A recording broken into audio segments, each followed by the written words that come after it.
ओम शांति। मैं आपका स्वागत करता हूं मेरे YouTube channel feel Bhagwat Gita in real life में। और दोस्तों, आज हम सृष्टि चक्र के बारे में समझेंगे। क्या है ये सृष्टि चक्र? हम इस धरा पर आए हैं, इस समय के चक्र में हम कैसे घूमते हैं, ये सारी बातें आज हम जानेंगे। चलिए बिना समय गवाए स्टार्ट करते हैं। तो ध्यान दीजिए इस चित्र की ओर जो सृष्टि चक्र का है, और इसमें आप सबसे पहले ध्यान दीजिए स्वास्तिक पर। ये स्वास्तिक आप देख रहे हैं, ये स्वास्तिक आप जब कोई भी शुभ कार्य आपके घर में होता है तब बनाते हैं। स्वास्तिक का अर्थ होता है सुअस्ति। सुअस्ति का मतलब सब कुछ शुभ है। सु शुभ, अस्ति है शुभ है, अर्थात ये समय का सूचक है। और समय का कोई भी हिस्सा, चाहे वो भूतकाल हो, चाहे वो भविष्य हो या वर्तमान हो, बुरा नहीं है। देखिए, जब आपके जीवन में दुख आता है तो आप अपने पिछले पुराने कर्मों का हिसाब किताब चुकतू करके उस बोझ से मुक्त हो जाते हैं, हल्के हो जाते हैं। तो वो भी एक प्रकार से आपके लिए शुभ ही है कि बोझा उतरा। भविष्य जो आएगा वो आपके आज पर निर्भर करता है। तो आप आज बहुत अच्छा सोच समझ कर कर्म कीजिए तो आपका भविष्य और अच्छा होगा। तो जो भी समय है वो शुभ है, ये बताता है ये चित्र। इसमें आप 4 हिस्से देख रहे हैं जिनमें लिखा हुआ है सतयुग, त्रेता, द्वापर, कलयुग। ये 4 युग हैं। और एक गुप्त युग है संगम युग, जो शिव महापुराण में वर्णित है, आपको वहाँ मिल जाएगा। संगम युग गुप्त युग होता है, इसको हम लोग नहीं जानते क्योंकि ये बहुत थोड़े समय का होता है। और ये संगम है कलयुग के अंत का और सतयुग की शुरुआत का। सतयुग में हम आत्मा गोल्डन एज होते हैं, त्रेता युग में सिल्वर एज, द्वापर युग में कॉपर एज, कलयुग में आयरन एज हो जाते हैं। मतलब एक प्रकार से हमारी कलाएं, क्वालिटी गिरती चली जाती है। जैसे अगर एक सिक्के को देखें हम, 1 रुपए के को, तो वो होते हैं 16 आने। 16 आने का मतलब है 16 एक ऐसा शब्द है, एक ऐसा नंबर है जो 100% को शो करता है। 1 रुपया माना संपूर्ण 100%। अगर इसको हम 100% मानते हैं तो शास्त्रों में दिखाई गई 16 कला जो बोली जाती हैं, हम सतयुग में 16 कला संपूर्ण होते हैं। धीरे धीरे जन्म लेते लेते हमारे कुछ जन्म होते हैं तो हमारे गुणों में कुछ कमी आती है, और उस कमी के कारण हमारी 2 कला कम हो जाती हैं। त्रेता युग में हमारे पास 14 कला रह जाती हैं। द्वापर युग में बिल्कुल 50% कमी आ जाती है, 8 कलाएं रह जाती हैं। और कलयुग के अंत में तो हम सब कुछ गवा बैठते हैं, बिल्कुल आत्मिक स्मृति हमें नहीं रहती और हम सब कुछ भूलकर बिल्कुल मूर्ख हो जाते हैं। ज्ञान क्षण भंगुर भी नहीं, बिल्कुल ज़ीरो। इसीलिए आयरन एज हो जाती है। ये 4 हिस्से आप देख रहे हैं बिल्कुल बराबर हैं। इसका मतलब युगों का समय बिल्कुल बराबर है। युगों का समय छोटा बड़ा नहीं होता। शास्त्रों में ये गलत प्रेडिक्ट कर लिया गया है कि एक एक युग लाखों वर्षों का है। मैं आपको प्रूफ करके बता सकता हूँ, आप खुद अपनी बुद्धि से सोचिए, यहाँ बहुत ज़रूरी है। 1947 में हमारे देश की भारत की जनसंख्या लगभग 35 करोड़ थी, और आज 2021 में लगभग आप लगाइए 75 वर्षों में 4 गुना हो गई है। और 4 गुना मतलब 35 करोड़ से सीधी 140 करोड़ के नज़दीक। जब हम 70, 75, 80 सालों में ही इतनी ज़्यादा ग्रोथ कर लेते हैं, तो अगर लाखों वर्ष होगी तो कहाँ स्थान बचेगा इस धरा पर? स्थान नहीं बचेगा।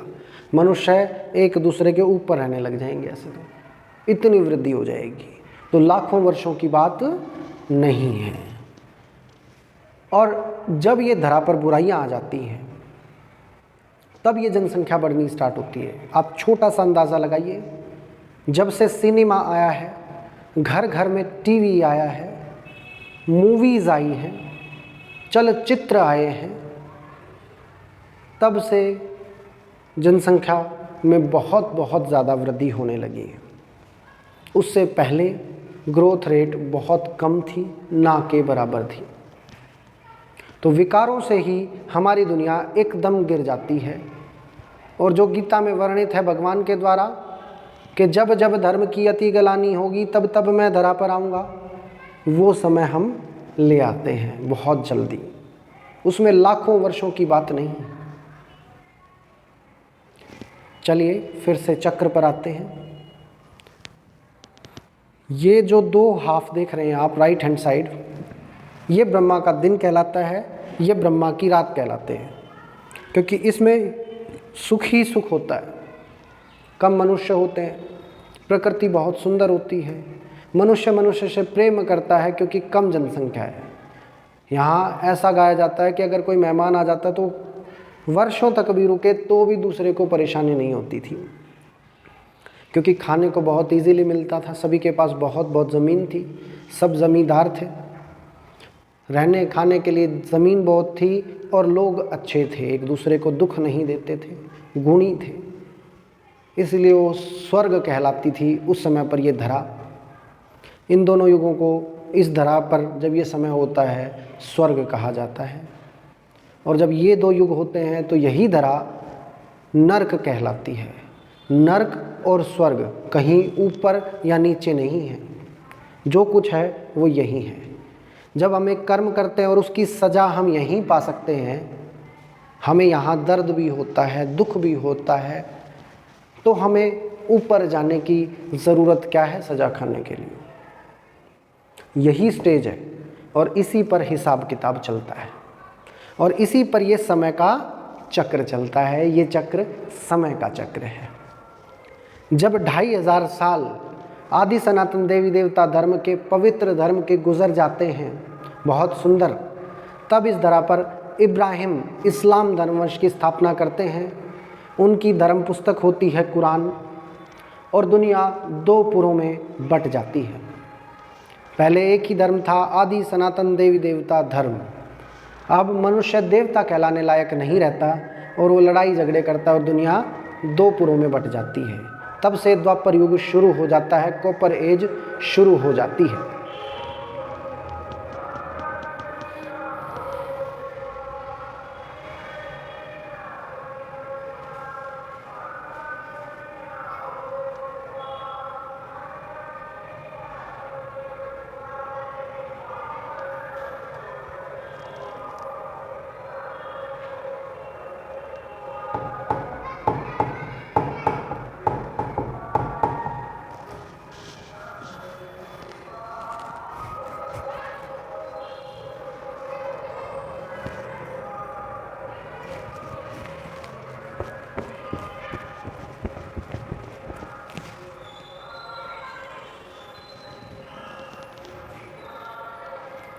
इब्राहिम के 250 वर्ष बाद गौतम बुद्ध आते हैं और बौद्ध धर्मवंश की स्थापना कर देते हैं।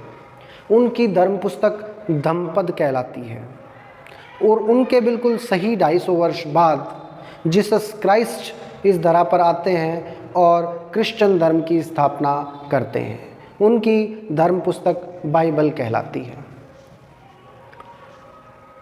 2500 साल इन दो युगों के, और 500 वर्ष ये जाने के बाद 3000 वर्ष इस धरा पर चले जाते हैं समय के, और हमारे पास 2000 साल का रिकॉर्ड भी है अभी। तभी से ईसाई धर्मवंश की स्थापना होती है, लिखित इतिहास है हमारे पास। तो आप अंदाज़ा लगा सकते हैं कि पूरे कल्प का चक्र लगभग 5000 साल का है। और जो ये सुंदर समय चल रहा है, जिसमें एक तरफ कलयुग का अंत और दूसरी तरफ सतयुग की शुरुआत का समय संगम युग चल रहा है, ये तो भाग्य बनाने का समय है, बहुत ही सुंदर समय है। इस समय में आत्माएं इसी ज्ञान को सुनकर अपने अंदर बदलाव लाती हैं कि वो देवी देवता बन सकें, और जो इस लायक बनते हैं फिर वो हूबहू पुनरावृत्ति के समय सतयुग की शुरुआत से आते हैं देवी देवता बनते हुए, और उन्हें स्वर्ग की प्राप्ति होती है। अदरवाइज़ कोई कलयुग में मरेगा तो कलयुग में ही पैदा होगा, तो वो स्वर्ग में नहीं जा सकता। नरक में मरा है तो नरक में ही आना पड़ेगा। जब तक भगवान धरा पर आकर स्वर्ग ना रचें तब तक कोई स्वर्ग जा नहीं सकता। सबसे खास बात इस चक्र की ये है कि ये हूबहू रिपीट होता है। हमारे बहुत ही प्रमुख साइंटिस्ट थे आइंस्टाइन, उन्होंने भी कहा था एक पार्टिकल पूरे ब्रह्मांड का चक्कर लगाकर 5000 साल में अपनी उसी पोजीशन पर आ जाता है जो वो उस सेकंड उस पल में जिस पोजीशन पर था। जब एक पार्टिकल ही अपनी उस जगह पर आ जाता है तो हम भी इस समय के बंधन में बंधे हुए हैं और हमें ये पार्ट प्ले करना ही है, क्योंकि हमारा शरीर भी पार्टिकल से बना हुआ है। ये मक्खियाँ, ये मच्छर, छोटे छोटे जीव भी पार्टिकल से बने हुए हैं, और एक पार्टिकल हूबहू पुनरावृत्ति अगर करता है, उसी पाथ को फॉलो करता है, तो ये चक्र भी 5000 साल में हूबहू रिपीट होगा। हम हर 5000 साल में इसी प्रकार की वीडियो बनाते हैं। आप और हम ऐसे ही मिलते हैं। मैं इसी रूप में होता हूँ, आप इसी रूप में होते हैं। क्यों? क्योंकि मुझ आत्मा के अंदर ही ये रोल भरा हुआ है, मनोज कौशिक का पार्ट भरा हुआ है जो मुझे प्ले करना है, और आप आत्मा के अंदर आपका रोल प्ले करने की क्षमता है। आपका रोल कोई दूसरी आत्मा छीन नहीं सकती या प्ले नहीं कर सकती, क्योंकि उसके अंदर ये पार्ट भरा ही नहीं हुआ है। हम आत्माएं एक प्रकार की कैसेट की तरह हैं। जैसे अगर किसी वीडियो में कृष्ण भगवान शंख बजा रहे हैं तो कितनी बार भी उसको रिपीट करो वो उसी प्रकार शंख बजाएंगे। इसी प्रकार ये ड्रामा है जो 5000 साल का है। इसमें हमारे 84 जन्म होते हैं और ये हूबहू पुनरावृत्ति को प्राप्त करता रहता है। और यहाँ कलयुग के अंत और सतयुग की शुरुआत में परमात्मा आकर इस पुरानी दुनिया को नई दुनिया में परिवर्तित कर कर चले जाते हैं।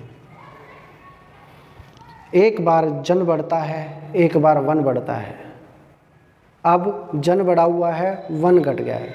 अब परमात्मा धरा पर आए हैं, अब जन घट जाएगा और दोबारा से वन बढ़ जाएगा और वही नई दुनिया स्थापित हो जाएगी।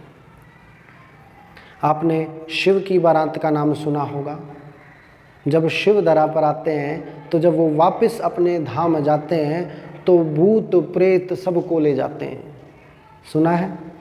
वही समय अभी चल रहा है। अभी जो ये बीमारियां, महामारी, रॉकेट, बम, युद्ध आप देख रहे हैं, ये उसी चीज़ का नतीजा है। परमात्मा शिव धरा पर आए, उन्होंने ज्ञान दिया, अब वो वापस जा रहे हैं। और जब वो वापस जाएंगे तो पार्वतन में रहने वाली पार्वती, मतलब हम आत्माएं, सभी को वो साथ लेके जाएंगे। अब वो स्वर्ग का गेट खोल देंगे, तो स्वर्ग का गेट खुलेगा तो इस धरा पर नर्क का गेट बंद हो जाएगा। बहुत ज़्यादा एक्सप्लेनेशन हो गया है। चलिए अब आज्ञा दीजिए, इसी चैप्टर के नेक्स्ट पार्ट को हम कंटिन्यू करेंगे अगली क्लास में। ओम शांति।